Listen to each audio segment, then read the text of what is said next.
नाज़रीन, मैं हूं शाकासिम और आप देख रहे हैं PA न्यूज़। सबसे पहले आज की अहम खबरों से आपको आगाह करते हैं।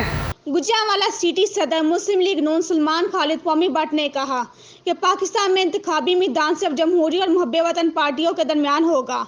पाकिस्तान मुस्लिम लीग नून की क़यादत ने सियासत को दांव पर लगाकर मुल्क को बचा लिया। लीगी क़यादत की बेहतरीन हिकमत अमली से मुल्क से डिफॉल्टर का खतरा टल गया है। इन ख्यालात का इजहार उन्होंने गुजरांवाला नवाज शरीफ ग्रुप के अहदेदारान में नोटिफिकेशन तकसीम करने के तकरीब से खिताब करते हुए किया। उन्होंने मजीद कहा कि मियां मोहम्मद नवाज शरीफ की बसीरत और रहनुमाई से पाकिस्तान मुश्किल हालात से निकल चुका है। पाकिस्तान मुस्लिम लीग नून अवाम के दिलों में बसती है। आइंदा आने वाले अवाम इंतखाबात में इंशाअल्लाह मुस्लिम लीग नून वफाकी और सूबाई सतह पर हुकूमत बनाएगी।